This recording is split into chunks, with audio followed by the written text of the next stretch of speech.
Hello students, अस्सलाम वालेकुम। बेटा आज हम हिस्ट्री पढ़ेंगे। हिस्ट्री का हम 8वां सबक सयाहत और तारीख़ पढ़ेंगे।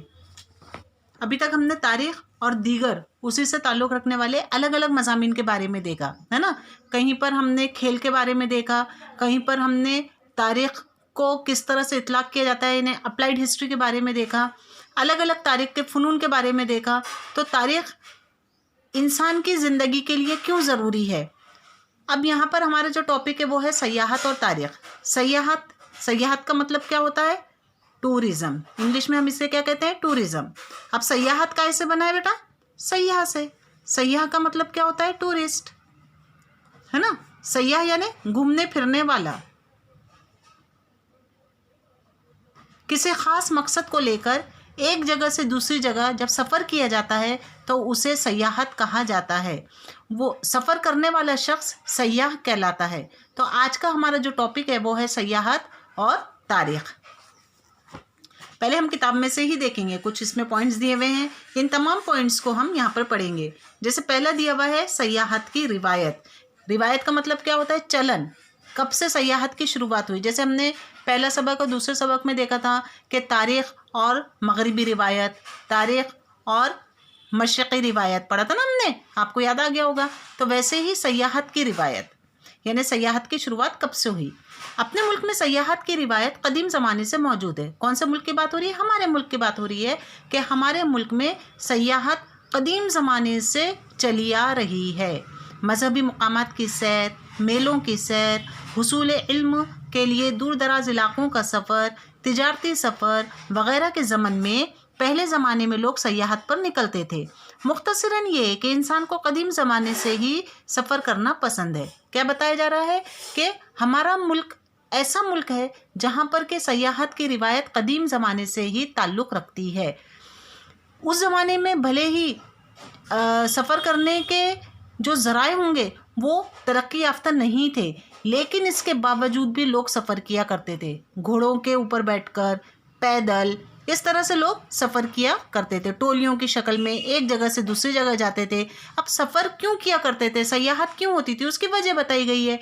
मजहबी मुकामात की सैर के लिए यानी ज़ियारत के लिए। आज भी हम देखते हैं कि लोग ज़ियारत के लिए जाते हैं, है ना।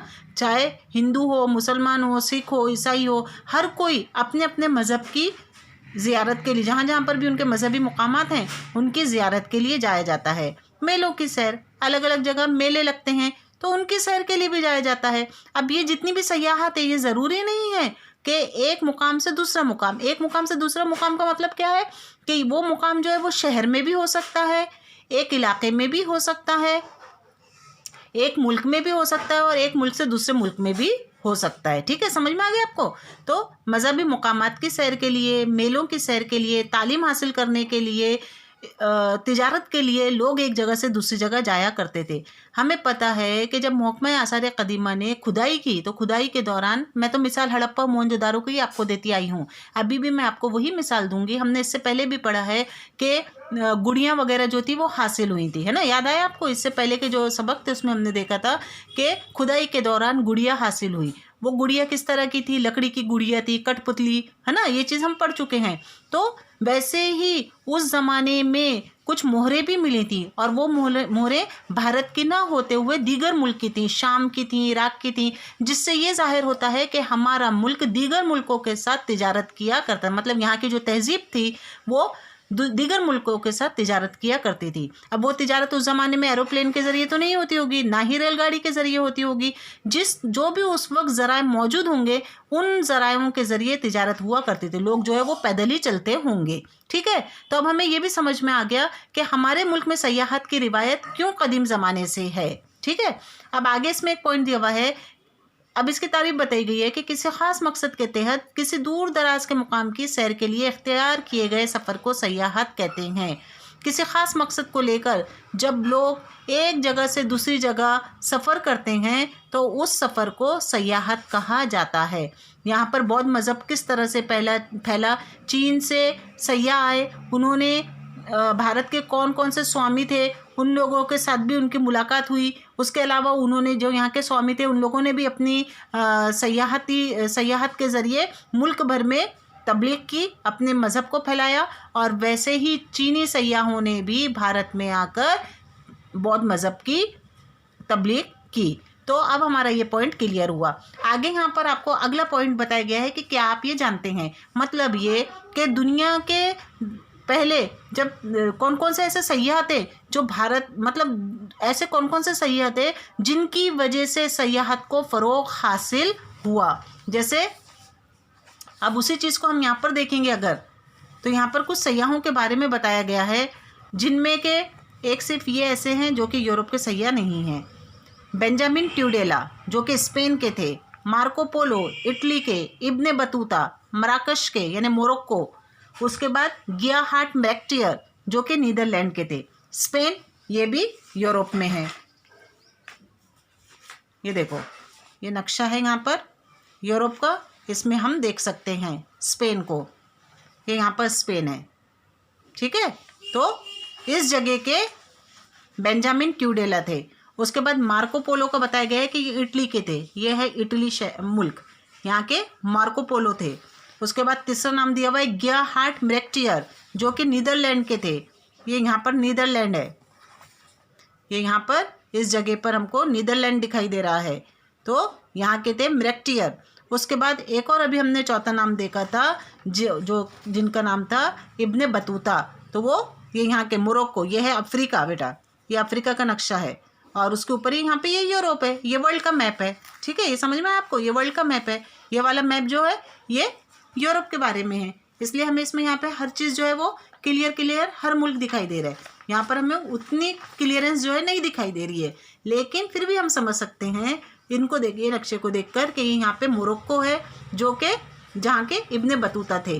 अब इनके बारे में भी हम थोड़ा सा देख लेंगे कि इन्होंने क्या किया। जैसे कि मार्को पोलो, तो मार्को पोलो कहाँ के थे, अभी हमने पढ़ा कि ये इटली के थे, है ना, अतालवी सयाह लिखा हुआ है, ये इटली के थे। इन्होंने यूरोप और एशिया के दरमियान ताल्लुकात और तिजारत का आगाज़ किया, काय के ज़रिए, सयाहत के ज़रिए। इब्ने बतूता जो कि मोरक्को यानी अफ्रीका के शुमाली इलाके में एक बहुत बड़े सयाह थे, इन्होंने इस्लामी दुनिया का तवील तरीन सफ़र तय किया था। उसके बाद गियाहार्ट मैक्टियर, इन्होंने नक्शा और ज़मीन का ग्लोब बनाने वाले ये पहले नक्शा नवीस थे। ऐसे अलग अलग सयाह गुजरे हैं जिन्होंने अपने कामों के ज़रिए सयाहत को फ़रोग़ दिया, ठीक है। अब आपको ये पॉइंट भी क्लियर हो गया। अब हम आगे देखते हैं इसके बाद का। 19वीं सदी के निस्फ आखिर में थॉमस कुक ने 600 लोगों पर मुश्तमिल जमात की लेस्टर से लॉफब्रू तक रेलवे सैर का एहतमाम किया। उन्होंने पूरे यूरोप की आलीशान दायरवी सैर का कामयाब तरीके से इनेकाद किया। कुक ने ही सयाहत की टिकटें बेचने की एजेंसी का कारोबार भी शुरू किया। यहीं से जदीद सयाहत के दौर का आगाज़ हुआ। अब कौन से सयाह का नाम लिखा हुआ है, थॉमस कुक, है ना, थॉमस कुक। तो थॉमस कुक ने क्या किया, लिस्टर से, दूसरा नाम दिया हुआ है लॉफ, लिस्टर से उन्होंने लॉफब्रू तक, यह है लिस्टर और यह है लॉफब्रू, यहाँ तक का उन्होंने रेलवे लाइन का एहतमाम किया जिसके ज़रिए सयाहत की गई। उन्होंने कुल मिलाकर 600 लोगों पर मुश्तमिल एक जमात बनाई जिन्हें लिस्टर से लॉफब्रू तक का सफ़र करवाया। इस सफ़र को पूरा करने के लिए उन्होंने रेलवे टिकट एजेंसी भी जारी की, मतलब वहाँ से उन्होंने टिकट भी ख़रीदे, और उसके बाद ये जो सफ़र था, ये सफ़र सिर्फ 17 मिनट का ही था। मतलब लिस्टर और लॉफब्रू इन दोनों के दरमियान का जो फासला है वो सिर्फ 17 मिनट का है, जो कि रेल के ज़रिए पूरा किया गया। ये दोनों भी इलाके यूके यानी कि यूनाइटेड किंगडम इंग्लिस्तान के हैं।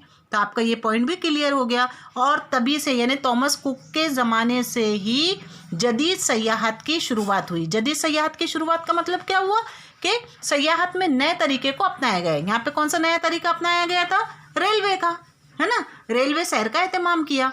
अभी तक हमने देखा कि कहीं पर भी लिखा हुआ नहीं है कि कौन से नए तरीके को अपनाया गया। यहाँ पर लिखा हुआ है कि नए तरीके को अपनाते हुए जदीद सयाहत की शुरुआत हुई। तो ये भी आपको समझ में आ गया होगा कि सयाहत किसे कहते हैं और उसकी शुरुआत किस तरह से हुई। ये थोड़ा सा एक और हम पढ़ते हैं। मजहबी सयाहत के लिए मुल्क के एक सिरे से दूसरे सिरे तक पैदल सफ़र करने की रिवायत भारत में पहले ही से मौजूद थी। मजहबी सयाहत की एक किस्म है, यानी मजहबी मुकामात की सैर के लिए पैदल सफ़र किया जाता था भारत के पहले दौर में। महाराष्ट्र से शुमाल की सिमत अयोध्या तक और वहाँ से दोबारा महाराष्ट्र तक के सफ़र का बयान विष्णु भट्ट गोडसे ने कलमबंद कर रखा है। विष्णु भट्ट गोडसे कौन थे? एक मराठी मुसन्निफ हुआ करते थे, जिन्होंने अपनी किताब, उनकी किताब का नाम है मेरा सफ़र, उसमें उन्होंने महाराष्ट्र से लेके शुमाल में अयोध्या और अयोध्या से लेके वापस महाराष्ट्र तक का सफ़र पैदल किया और उस दौरान में जो भी वाक़यात पेश आए या जो भी उन्होंने बातें देखी, उन तमाम बातों को उन्होंने अपनी किताब मेरा सफ़र में कलमबंद कर रखा है, मतलब उसमें उन्होंने लिखा है। उनके सफ़रनामे का नाम मेरा सफ़र है। इस किताब की खुसूसियत ये है कि विष्णु भट्ट ने ये सफ़र 1857 की जंग आज़ादी के दौरान किया था। 1857 की जंग के बारे में आपको मालूम होगा, क्यों हुई थी ये जंग? अंग्रेज़ों को भारत से निजात दिलाने के लिए, है ना, ताकि भारत से अंग्रेज़ चले जाएं, मुल्क आज़ाद हो जाए। तो अंग्रेज़ों को भारत से भगाने के लिए या भारत को आज़ाद करने के लिए ये जंग शुरू की गई थी, 1857 की जंग। तो उस दौरान जो भी वाक़यात रूनुमा हुए थे, उनमें से कुछ वाक़यात के विष्णु भट्ट गवाह भी थे। इसकी वजह से जंग और खुसूसन रानी लक्ष्मीबाई की ज़िंदगी के मुतालिक बहुत सारी तफसीलात हमें मालूम होती हैं। इतना ही नहीं बल्कि हमें 18वीं सदी ईस्वी की मराठी ज़ुबान की नौयत का भी इल्म होता है। यह किताब मासिर तारीख का एक माखिज़ है। अब बताया गया है कि विष्णु भट्ट गोडसे ने जो सफ़र किया था, मतलब महाराष्ट्र से अयोध्या तक और अयोध्या से वापस महाराष्ट्र तक, उसमें वो जो दौर था वो था 1857 की जंग आज़ादी का दौर। उस दौरान में कुछ वाक़यात रूनुमा हुए, जैसे कि जंग के बारे में उन्हें कुछ बातें मालूम थी जो उन्होंने अपनी किताब में लिखा है।